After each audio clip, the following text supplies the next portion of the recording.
जय जय रघुवीर समर्थ. समर्थ म्हणतात की स्वतःला ओळखा.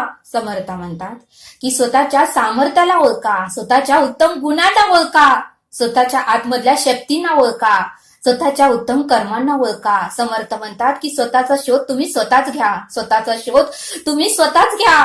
एकदा शांत बसा आणि आपल्यामध्ये किती सामर्थ्य आहे, आपल्यामध्ये किती शक्ती आहे, आपण काय करू शकतो याचा आंतरिक शोध घ्या, असं समर्थ आपल्याला इथे सांगतात.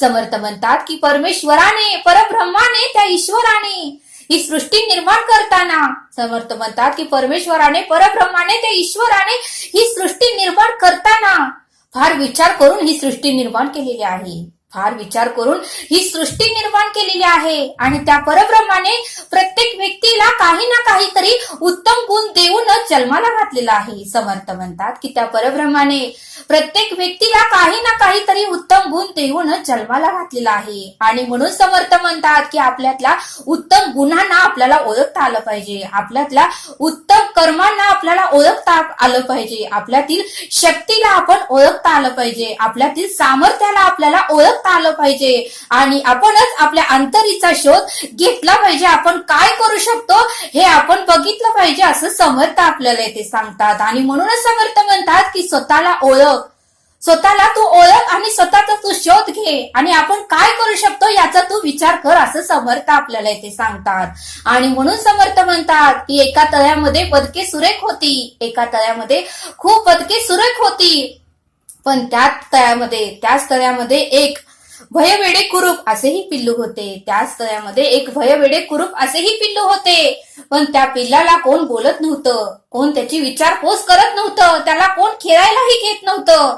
त्या पिल्लाचा नेहमी त्रास वेदनाच देत होते. त्या पिल्लाला नेहमी त्रास, वेदना आणि दुःख देत होते. त्यावेळेस मात्र त्या पिल्लाला त्रास झाला आणि ते पिल्लू खूप वेदनादायक आणि त्रास होऊन एका कोपऱ्यात बसत होतं. त्याला खूप दुःख झालं, त्याला वेदना झाल्या, पण करणार तर काय, कोणाला सांगणार? कारण त्याचे भावंडे, नातेवाईकही त्याची विचारपूस करायला येत नव्हते.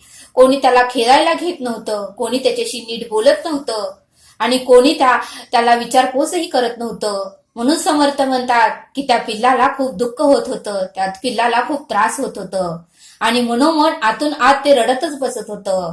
पण एक दिवशी त्या पिल्लानं धाडस केलं. एक दिवशी त्या पिल्लानं धाडस केलं आणि कोण पाहते का नाही हे बघितलं.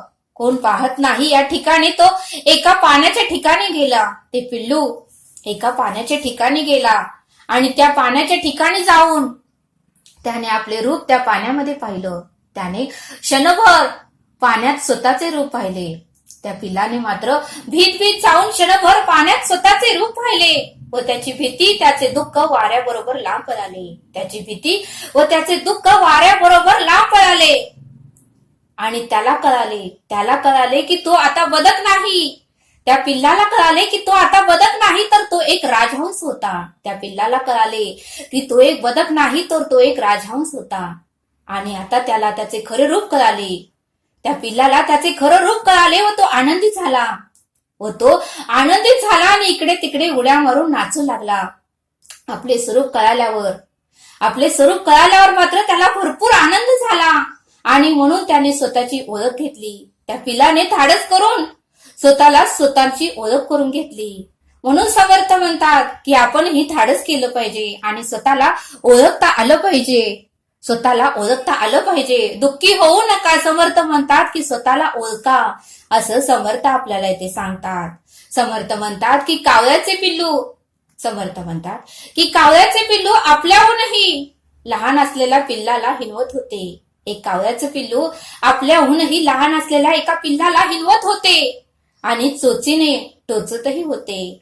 ते कावळ्याचं पिल्लू दुसऱ्या पिल्लाला हिणवत होते, चोचीने टोचतही होते. ते लहानसे पिल्लू खूप दुःखी आणि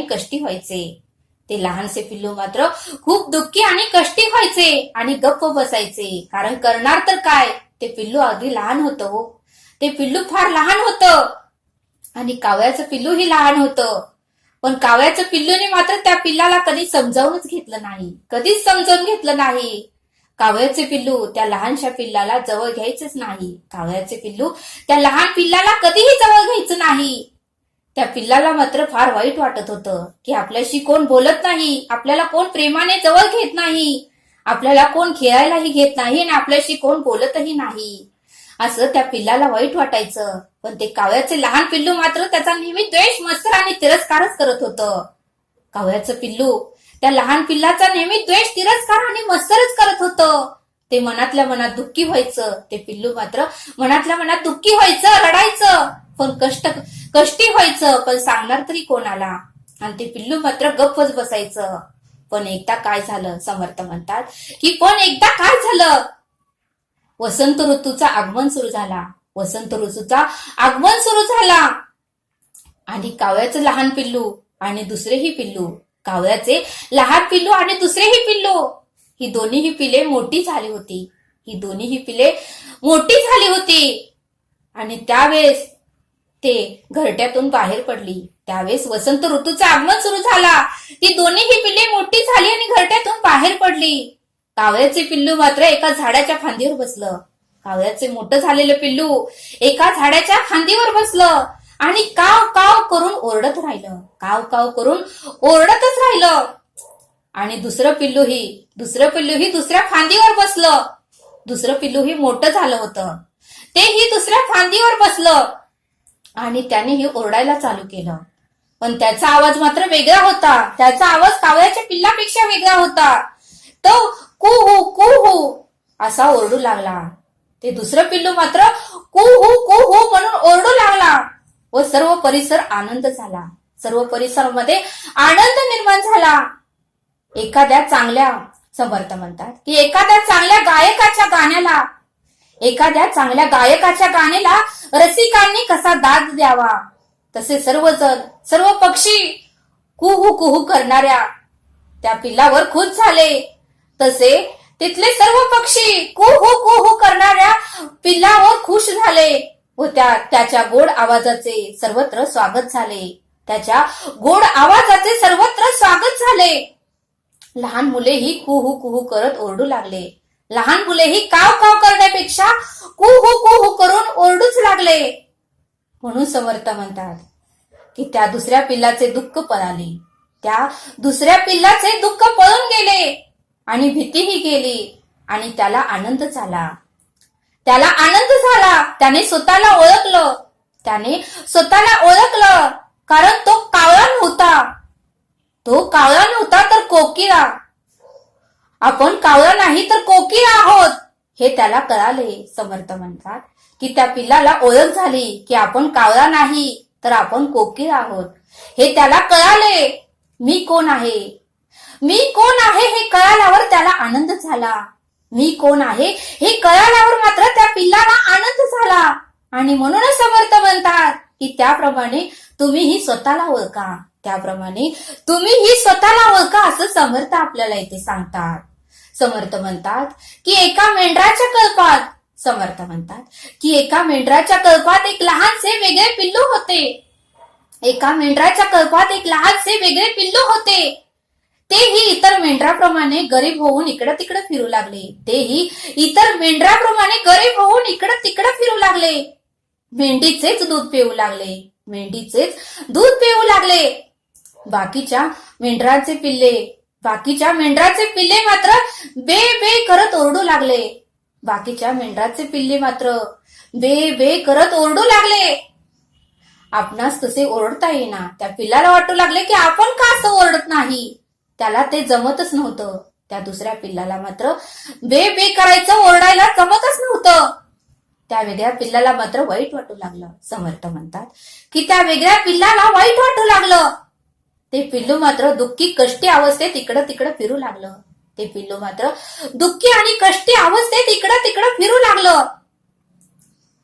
एकदा फिरत असताना, समर्थ म्हणतात की एकदा फिरत असताना वनामध्ये झाडपाला खात मेंढरं फिरत होती. एकदा वनामध्ये झाडपाला खात मेंढरं फिरत होती.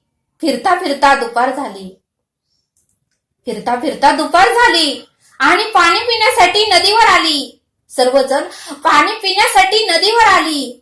त्याचबरोबर ते पिल्लूही आले. त्याचबरोबर ते वेगळे दिसणारे पिल्लूही तेथे आले. त्याने स्वतःचे तेजस्वी रूप त्या पाण्यात पाहिले. त्या पिल्लाने स्वतःचे तेजस्वी रूप त्या पाण्यात पाहिले आणि तेव्हा त्याच्या लक्षात आले, समर्थ म्हणतात की तेव्हा त्या पिल्लाच्या लक्षात आले, अरे आपण इतर मेंढरापेक्षा वेगळे आहोत, आपण इतर मेंढरापेक्षा वेगळे आहोत, आपण ह्यांच्यासारखं का दिसत नाही, आपण इतर मेंढरापेक्षा वेगळे आहोत. इतक्यातच समोर नदी पलीकडे पाणी पिण्यास वनराज सिंह आला.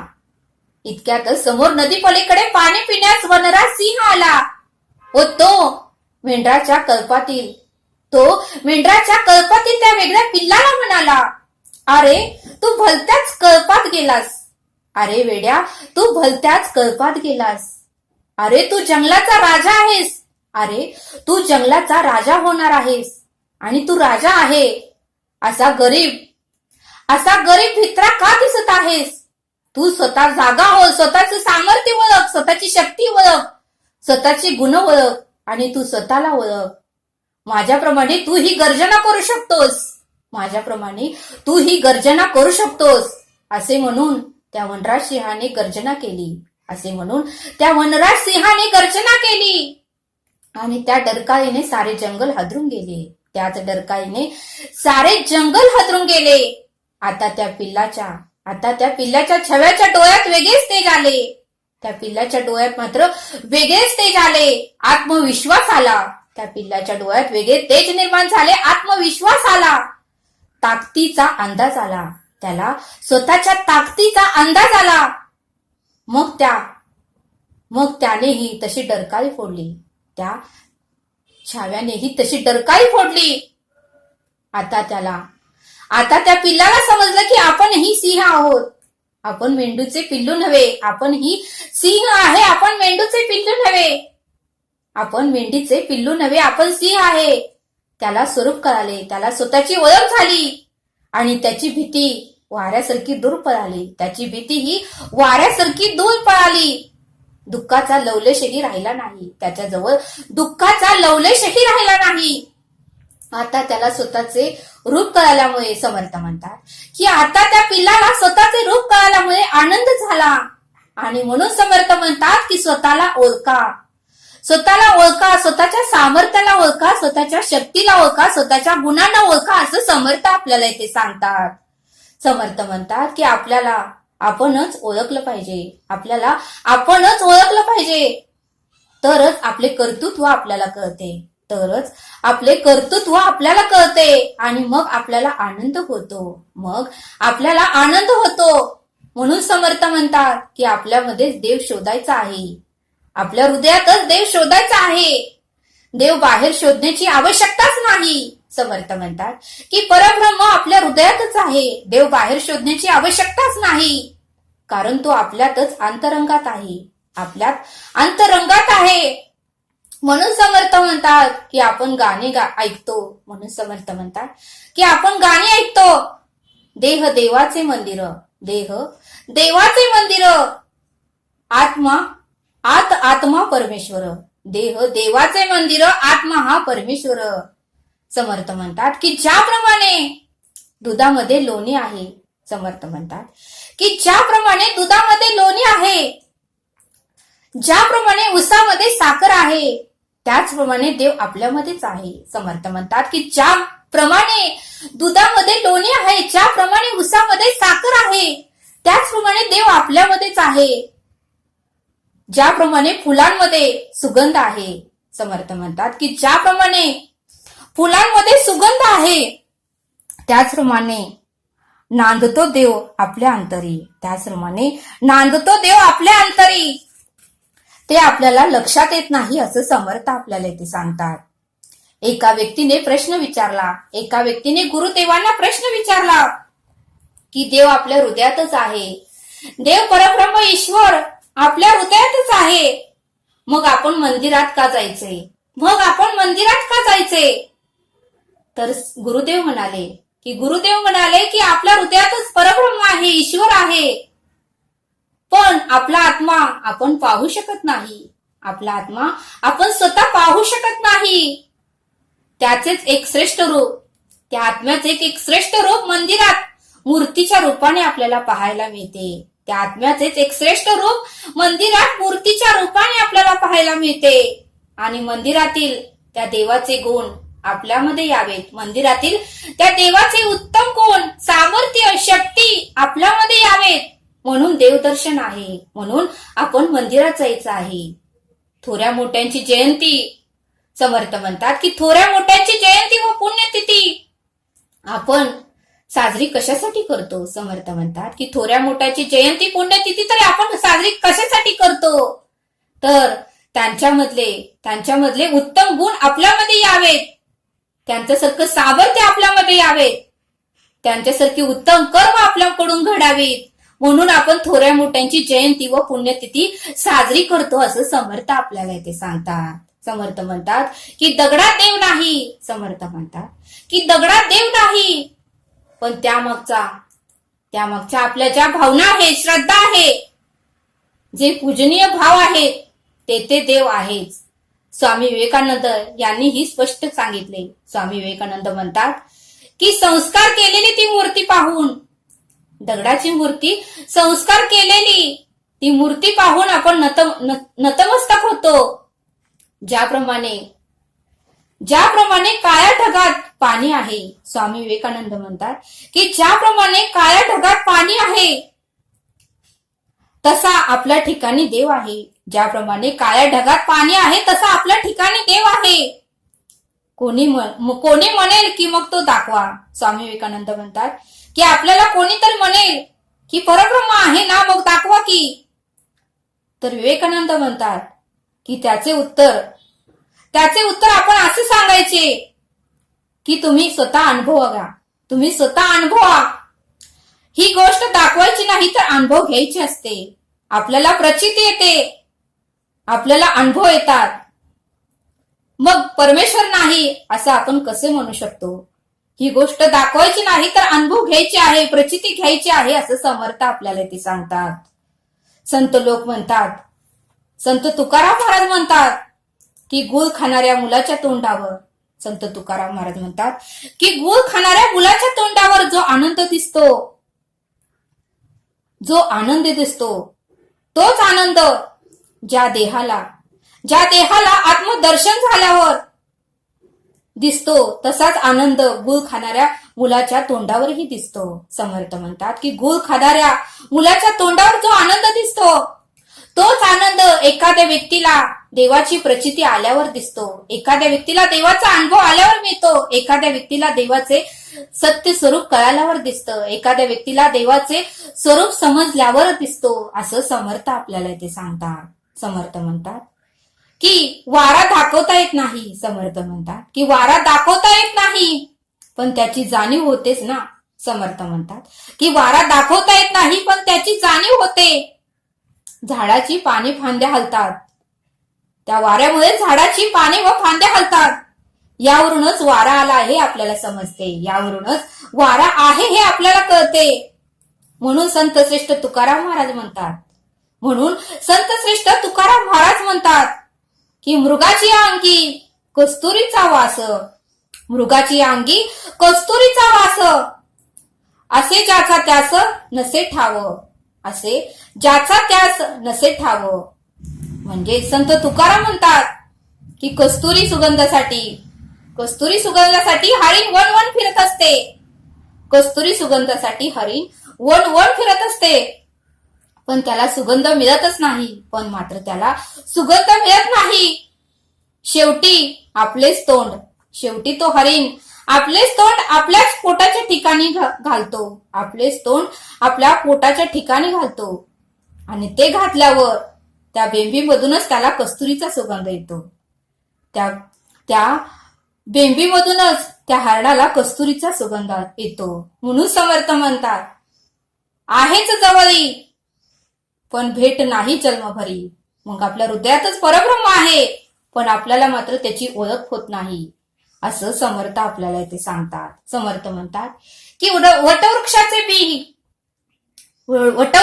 बी ही मोहरी एवढेच असते, खूप छोटं असतं. समर्थ म्हणतात की वटवृक्षाचं बी मोहरी एवढंच असतं, पण त्याला योग्य ती परिस्थिती मिळाली की, समर्थ म्हणतात की त्या झाडाला योग्य ती परिस्थिती मिळाली की त्याचाही वटवृक्ष होतो. त्याला योग्य ते पाणी मिळालं, खत मिळालं, त्याला योग्य तो आरोग्याला जे जे काही लागतं ते मिळालं की तो वटवृक्ष होतो व त्याला पुन्हा पुन्हा पारंब्या फुटतात. त्या वटवृक्षालाच पुन्हा पुन्हा पारंब्या फुटतात आणि नवीन वृक्ष तयार होतो. म्हणून समर्थ म्हणतात की त्या इवलूशा बीजामध्ये विशाल वृक्षाची ताकद आहे. त्या इवलूशा बी मध्ये विशाल वृक्षाची ताकद आहे. त्याचप्रमाणे इंसानमध्येही, त्याचप्रमाणे मनुष्यामध्येही भगवान होण्याची ताकद आहे. मनुष्याचा हैवान किंवा सैतान होऊ नये. समर्थ म्हणतात की याच मनुष्याचा हैवान किंवा सैतान होऊ नये यासाठीच आपण खटाटोप करायचा आणि आपणच आपले आत्मनिरीक्षण करायचे, आपणच आपले आत्मचिंतन करायचे आणि आपणच आतून सुखी व आनंदी व्हायचं असं समर्थ आपल्याला इथे सांगतात. समर्थ म्हणतात की सामान्य आत्मा हा परमात्मा होऊ शकतो. पुरुषार्थ करून पुरुषोत्तम होतो. माणसाचं दैवत्व शोधायचं आहे. समर्थ म्हणतात की मनुष्यातच दैवत्व शोधायचं आहे. म्हणून समर्थ म्हणतात की येशू ख्रिस्त, भगवान महावीर, भगवान बुद्ध, महात्मा गांधी हे सर्व लोक देव कोटीला पोचले. येशू ख्रिस्त, भगवान महावीर, भगवान बुद्ध, महात्मा गांधी हे सर्व देव कोटीला पोचले. ते तुमच्या आमच्यासारखे सामान्य मनुष्यच होते. समर्थ म्हणतात की तेही तुमच्या आमच्यासारखे सामान्य मनुष्यच होते आणि त्यांनी सामान्यातून ते असामान्य झाले. समर्थ म्हणतात की ते सामान्यातून असामान्य झाले आणि किंबहुना जगी जे कर्मवीर झाले. ते कर्मवीर झाले. त्यांनी स्वतःच्या स्वपराक्रमाने झाले. म्हणून समर्थ म्हणतात की आपणही आपल्याला ओळखता आलं पाहिजे. हे सर्व एका मनुष्याने सर्व करू शकतो. मग आपणही एक मनुष्यच आहोत. आपणही काहीतरी करू शकतो असं समर्थ आपल्याला इथे सांगतात. आणि म्हणून समर्थ म्हणतात की स्वतःला ओळखा, स्वतःच्या सामर्थ्याची ओळख घ्या असं समर्थ आपल्याला इथे सांगतात. समर्थ आपल्याला एक श्लोक सांगतात. जगी धन्य वाराणसी पुण्य राशी, तये माझी जाता गती पूर्व जासी. मुखे राम नामावली नित्य काळी, जीवाहित सांगे सदा चंद्रमोळी. या श्लोकाचा अर्थ समर्थ सांगतात की जगात श्रीक्षेत्र काशी हे महान पुण्यक्षेत्र आहे. सर्वार्थाने खरोखरच धन्य आहे. तेथे जाणाराही स्वतः धन्य होतोच. इतकेच नव्हे तर तेथे पुण्यकर्म करून तो आपल्या पूर्वजांनाही सद्गती प्राप्त करून देतो. तेथे चंद्रमोळी शंकरही राहतो व तो जीवांना त्यांच्या हितासाठी राम नाम घेण्यास सांगतो. अशा या श्लोकाचा अर्थ समर्थांनी आपल्याला येथे सांगितला. तरी आता आपण येथेच थांबूया.